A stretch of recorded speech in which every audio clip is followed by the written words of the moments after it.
warahmatullahi wabarakatuh.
Perkembangbiakan tumbuhan umbi. Umbi yang terbagi menjadi 3. Umbi apa saja? Lapis. Umbi batang, contohnya seperti apa tumbuhannya? Kalau lapis, putih, merah. Apalagi ada bunga apa namanya?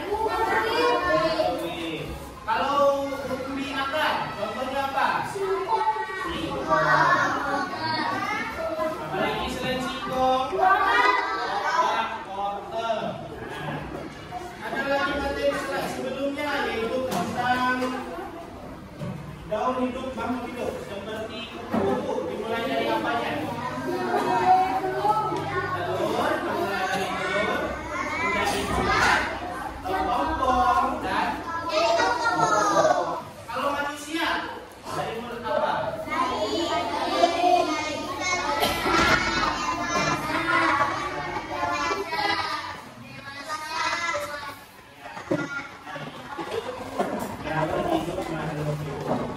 Tema sekarang kita membahas tentang tema 2, menyayangi tumbuhan dan hewan.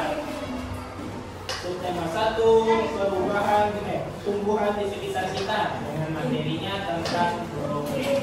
Pernah mendengar cerita dongeng? Dongeng apa saja? Ayo, Ayah Bunda. Apa lagi? Ayo, apa lagi? Oke, apa lagi? Tidak.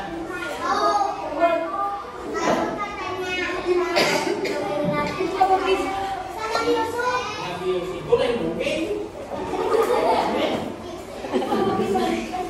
Cerita dongeng, ada lagi dongeng dari luar negeri seperti apa? Cinderella, Elsa dulu. Apa lagi? Ayo,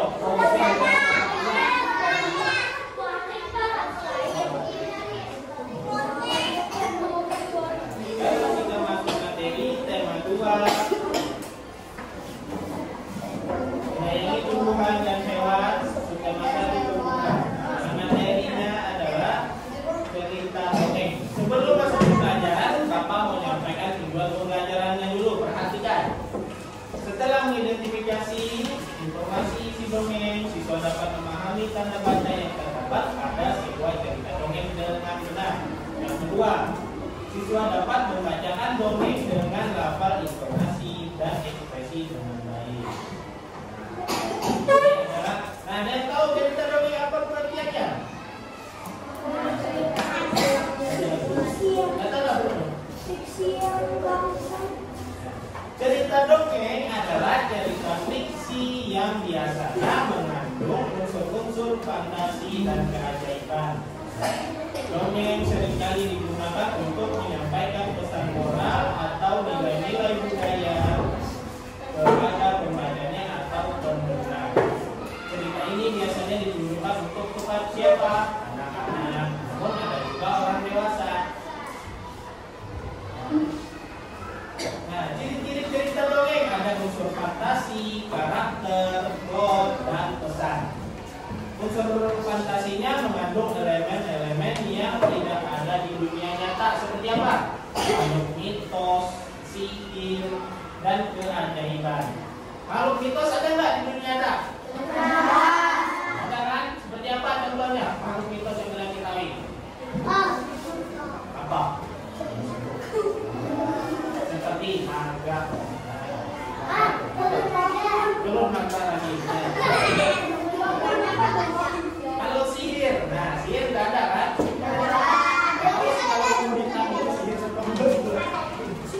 Nah, ada juga yang kedua adalah karakter. Biasanya melibatkan karakter seperti pahlawan, raja, ratu, makhluk fantasi, dan orang-orang biasa. Seperti orang-orang biasa seperti kita ini.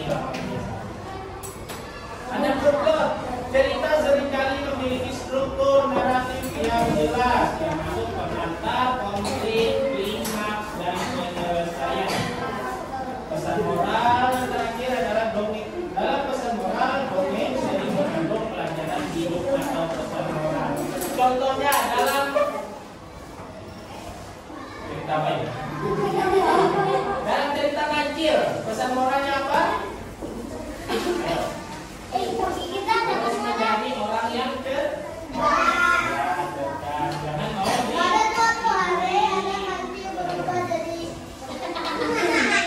ada juga di sini jenis-jenis cerita dongeng. Nah, dongeng ada dongeng binatang, dongeng rakyat, dongeng peri atau sihir.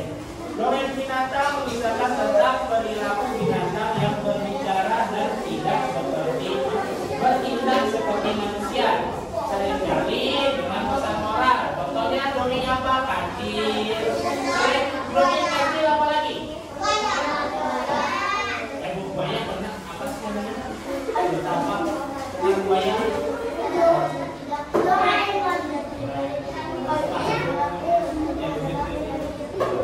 Seperti ada Garfield. Nah, Garfield itu Timumas masuk dalam dongeng rakyat. Nah, dongeng rakyat cerita yang berasal dari tradisi atau budaya suatu daerah. Misalnya Malin Kundang dari mana? Minangkabau. Dan Timumas dari Jawa. Ada pun juga dongeng yang ketiga adalah dongeng peri atau sihir. Nah, di situ terbuat dalam dongeng Cinderella, Putri Salju. Apalagi ada yang tahu? Aladin. Nah, benar?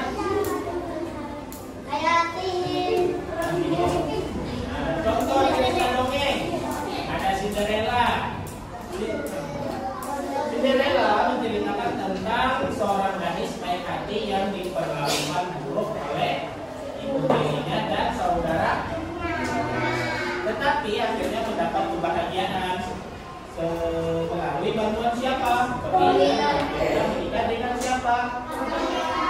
Bukan dengan Bilal. Jadi kira-kira ada lagi dongeng yang kedua adalah Hansel dan Gretel. Dongeng ini menceritakan tentang dua anak yang tersesat di hutan dan menemukan rumah penyihir yang mau memakan mereka. Pernah nggak baca yang ini? Pernah.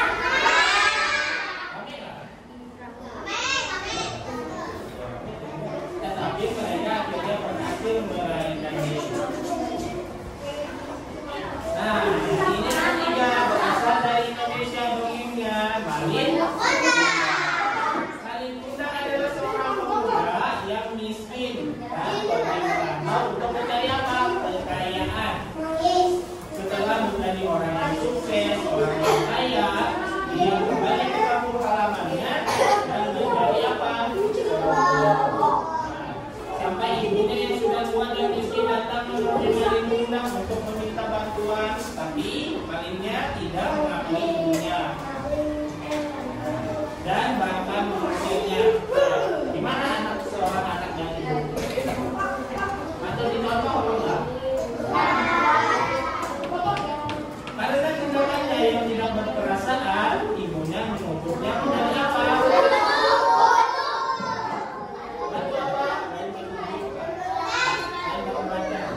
Ya, apakah ada yang ditanyakan?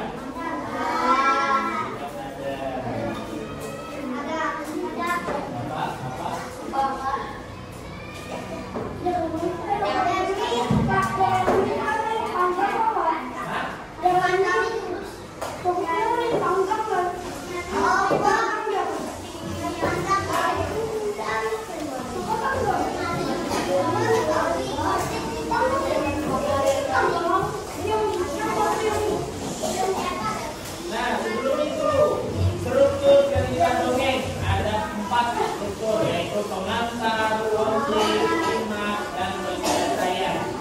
Pertama dalam ketika membaca dalam pengantar pasti ada pada suatu hari, pada malam hari, pada sore hari, terserah mau. Setelah itu pengantar dalam sebuah cerita dongeng. Ada konflik seperti masalah atau tantangan yang dihadapi oleh tokoh utama. Seperti apa contohnya tokoh utama konfliknya? Cinderella menghadapi siapa? Dalam dongengnya saja binatang. Nah, konfliknya seperti apa? Yang pasti ketika ini menyeberang sungai atau tidak ada jembatan, dia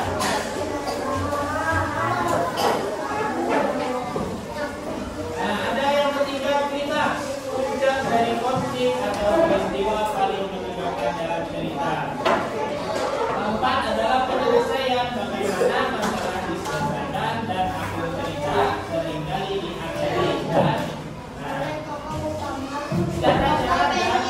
contohnya seperti di sini ada dan mereka hidup bahagia selamanya. Itu penyelesaian dalam sebuah cerita dongeng.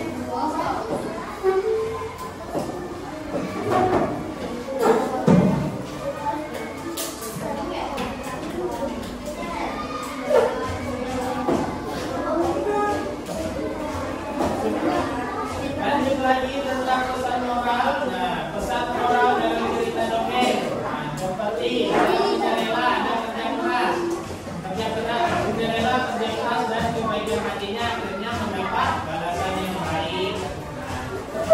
Untuk Hansel dan Gretel dalam ceritanya itu pesan moralnya harus hati-hati. Nah, berhati-hati terhadap orang asing. Jangan mau ikut-ikut aja. Ketika ada orang asing mau beli barang yang apa itu hari makan kita lihat permen tahu-tahunya dibeli. Hati-hati ya.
bertekad untuk merantau demi membantu ibunya.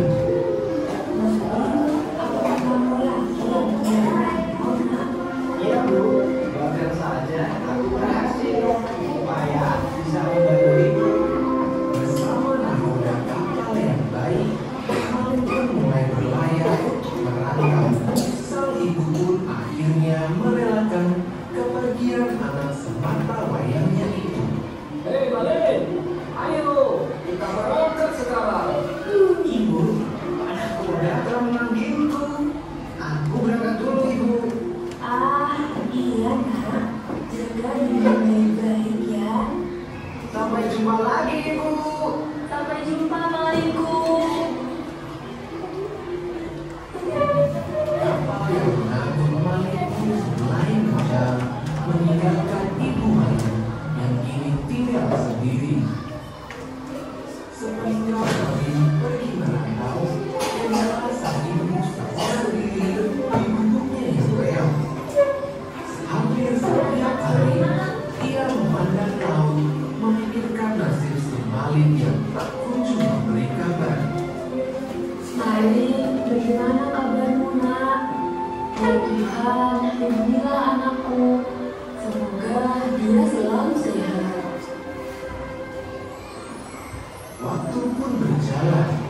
Ibu Malin kian menua. Ia masih hidup seorang diri.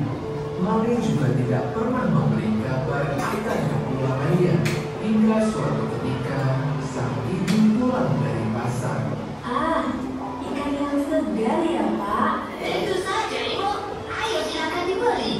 Ikan segar makin bugar. Ikan segar. Dulu, Malin suka sekali makan tumis ikan buatanku. Aku sangat rindu dia. Dalam perjalanannya pulang dari pasar, sang ibu melihat nakoda yang dulu membawa Malin. Itu kan Pak Nakoda. Pak Nakoda. Oh, ibunya Malin rupanya. Bagaimana kabar anakku, Pak? Sang nakoda pun menceritakan semuanya tentang Malin kepada ibunya. Malin kini telah berhasil, Bu. Ia kini menjadi seorang saudagar yang kaya. Ia juga telah memiliki seorang istri.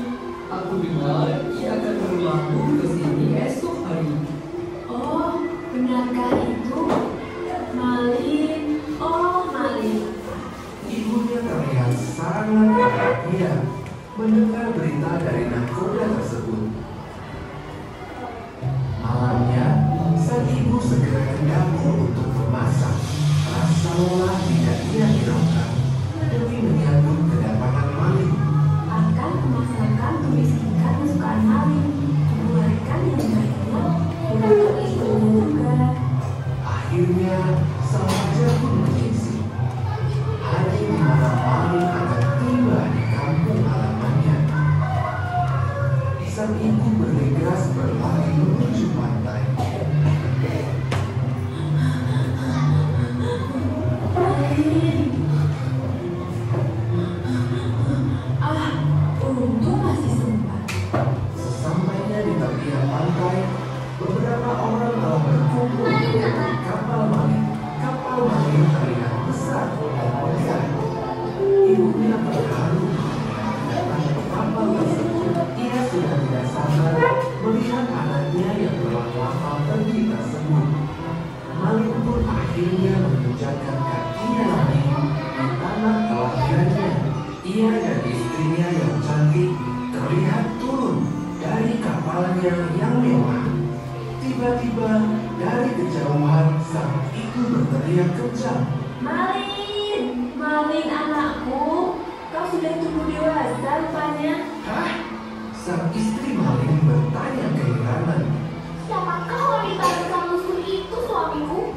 Dia bukan ibumu, kan? Kamu bilang orang tuamu kaya raya? Dia bukan siapa-siapa. Bahkan aku tidak kenal dengannya. Tak disangka Malin mendorong ibunya itu agar jatuh tersungkur. Aku tak punya ibu seperti kamu. Tapi Malin,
tubuh maling berubah menjadi batu.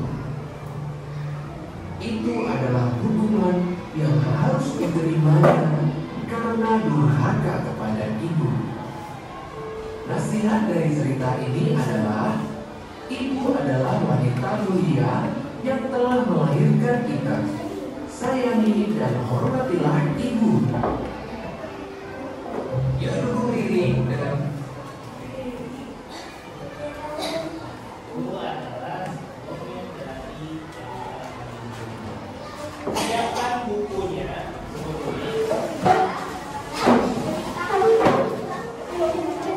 Apa yang kalian dapatkan dari cerita tadi? Ini ada beberapa pertanyaan. Silakan dijawab langsung jawabannya aja. Nggak usah soal.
Terima